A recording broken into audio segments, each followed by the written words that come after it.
তোমরা তো জানো না কখন তোমরা মরবা। শোনো, তুমি অপরাধ করিও যদি তোমার মনে হয় আল্লাহ তোমাকে দেখে না, তখন করিও। তুমি অপরাধ করিও যদি তোমার মনে হয় আল্লাহ তোমাকে জিজ্ঞেস করবে না, তুমি নিশ্চিত বেঁচে যাবা।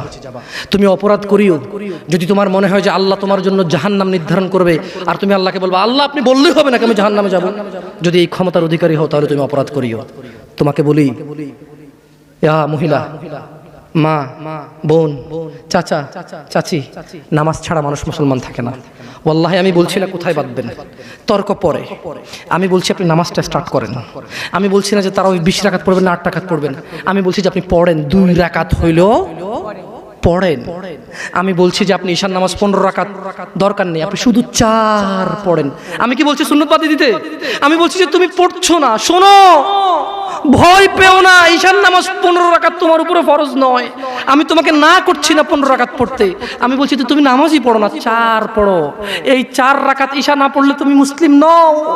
3 রাকাত মাগরিব না পড়লে তুমি মুসলিম নও। 4 রাকাত আসর না পড়লে তুমি মুসলিম নও। দেখো আমাকে দোষ দিও না, বুখারী খোলো, সালাত অধ্যায়ে যাও, আযান অধ্যায়ে যাও। আল্লাহর নবী বলেছে তারা ওরা কাফির, ওরা মুশরিক, ওদের আর আমি মুহাম্মদুর রাসূলুল্লাহ সাল্লাল্লাহু আলাইহি ওয়াসাল্লামের উম্মতের মধ্যে পার্থক্য হচ্ছে নামাজ। সুবহানাল্লাহ।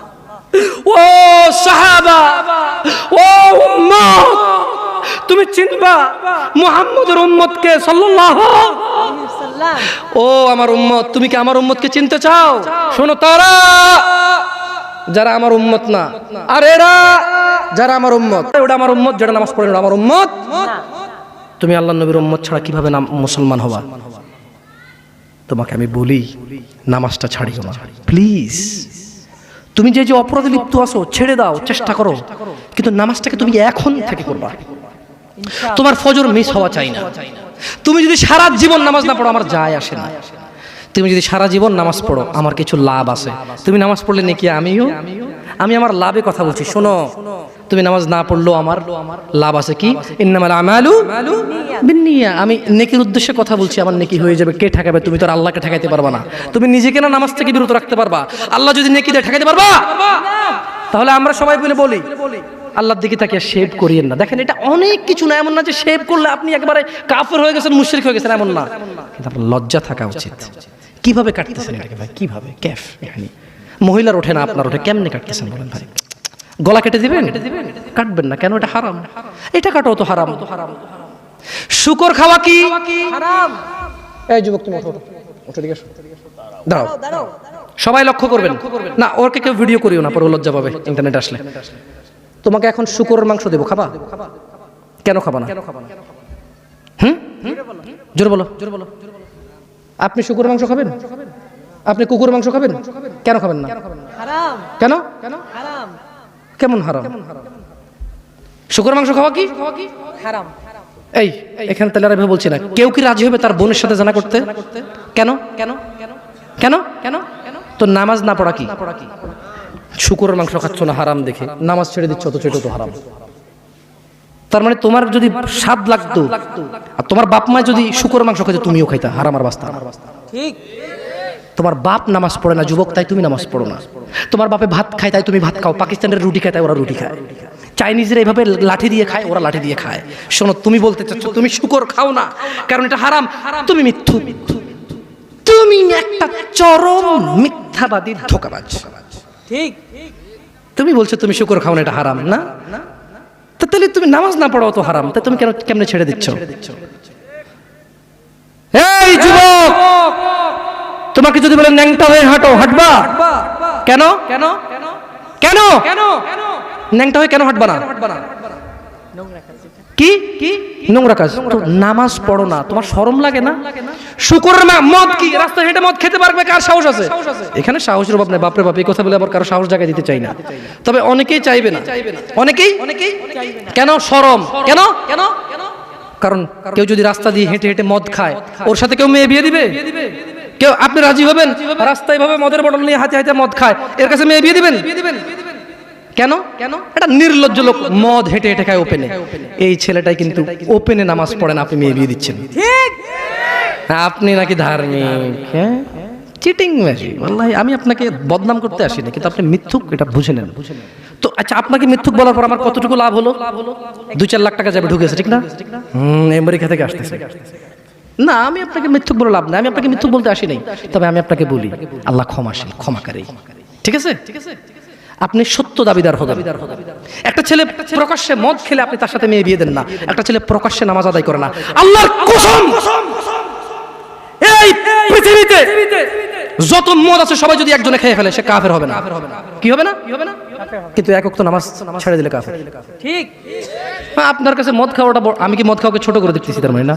এখন কিছু লোক বলে, জামশেদ ভাই বলছেন নামাজ না পড়া অনেক বড় অপরাধ, আর মদ খা তুই, পুরো পৃথিবীর সব খেলা কিছু।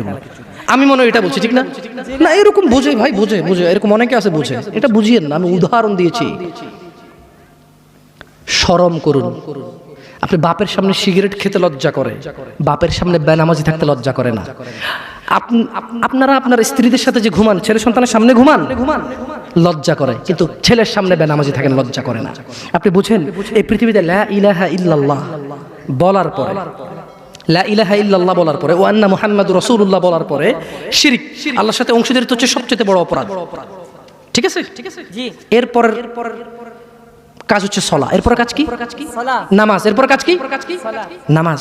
আপনি জানেন এই নামাজ না পড়লে মানুষ কাফের হয়ে যায়, অথচ মানুষ ন্যাংটা হয়ে হাঁটতে লজ্জা পায়, মানুষ প্রকাশ্যে মদ খেতে লজ্জা পায়, মানুষ প্রকাশ্যে দাঁড়িয়ে পেশাব করতে লজ্জা পায়, মানুষ প্রকাশ্যে প্রেমিকের সাথে কথা বলতে লজ্জা পায়, মানুষ বাপের সামনে সিগারেট খেতে লজ্জা পায়, মানুষ প্রকাশ্যে শুকরের মাংস খাবে না, মানুষ প্রকাশ্যে সিগারেট খায় না, মানুষ প্রকাশ্যে গাঁজা খায় না, মানুষ প্রকাশ্যে নাচে না, মহিলারা প্রকাশ্যে গোসল করতে লজ্জা পায়, পুরুষরা প্রকাশ্যে পায়খানা করতে লজ্জা পায়, কিন্তু কেউ এত জঘন্যতম অপরাধ যা না করলে কাফের হয়ে যায়। প্রকাশ্যে সবাই আজান চলে, কেউ মসজিদে আসে না, কেউ লজ্জা পায় না। ঠিক। তাহলে দুনিয়া কি বলেন তো? তুচ্ছ খেলতামাশা। নামাজটাকে ঠিক করেন। যদি আল্লাহ আমাকে বাঁচায় রাখে, আগামী বছর আনলে, আজকে পরিচয় দিয়ে গেলাম। কি দিয়ে গেলাম? আমার নাম জামশেদ মজুমদার, এতেই আমার চলে। কোনো আলেম মোল্লা মুন্সি তেমন কিছু না, কোন রকমে যা পারি তা বলি। যদি আপনাদের প্রয়োজন হয় ভবিষ্যতে ডাকবেন। আজকে আল্লাহ ভীতি নিয়ে কথা বলে গেছি, পরবর্তী সময় আসলে ইনশাআল্লাহ কোন আমাল করলে মানুষ জান্নাতে যাবেই যাবে, এটা নিয়ে কথা বলবো ইনশাআল্লাহ। একটা প্রশ্ন। আসসালামু আলাইকুম ওয়া রাহমাতুল্লাহি ওয়া বারাকাতুহু। আমি তো হারাম রিলেশন সম্পর্কে এগুলো বলা আছে অনেক। হারাম রিলেশন না, যারা প্রেম প্রীতি করে, এগুলো নিয়ে না। তাহলে একটা মানে পরকিয়া। আমাকে দেখেছি কই প্রশ্ন কোথায়? না, প্রশ্নটা লিখতে বলেছিলাম, লেখা হয়নি। পরকিয়া করতে। আচ্ছা, একটা প্রশ্ন করি আপনাদেরকে। প্রশ্নটা হচ্ছে, ঘুকে বিসমিল্লাহ বলে খেলে হারাম হালাল হবে? কে হাসতেছেন কেন? ঘু বিসমিল্লাহ বলে খেলে হারাম হবে না হালাল হবে? হারাম হবে। কেউ যদি জিনা করতে যায়, যদি বলে যে বিসমিল্লাহ আল্লাহুম্মা জান্নিবনা শাইতান ওয়া জান্নিবিশ শাইতানা মা রাযাকতানা, জিনাটা হালাল হয়ে যাবে? জিনা। হ্যাঁ। কেউ মক্কা শরীফে গিয়ে কাবার পাশে বসে যদি মদ খায়, হালাল হয়ে যাবে? তো আপনার সাথে পুরুষে কথা বলা গুনাহ, পুরুষ মহিলার সাথে কথা বলা গুনাহ। তো এটা কিভাবে হালাল করবেন? একটা ছেলে বলতেছে যে হুজুর আমরা প্রেম করি, বিয়ে করলে হালাল হয়ে যাবে না? আমি বললাম বলদ, বিয়ে করলে তোর প্রেমটা হালাল হবে না, তো ওটা তো গুনাহ। তুই কবুল বলার 1 সেকেন্ড আগ পর্যন্ত এগুলো সব গুনাহ ছিল। কবুল বলছস, কবুল না বলে যে কাজ করেছিস আর কবুল বলে যে কাজ করবি, পার্থক্য হচ্ছে কবুল বলার পরে যতগুলো করবি এগুলো আর হারাম হবে না, কিন্তু কবুল বলার আগে যা করেছিস সবই হারাম। হারামকে কখনো হালাল বানানো, হারামকে কখনো হালাল বানানো যাবে না।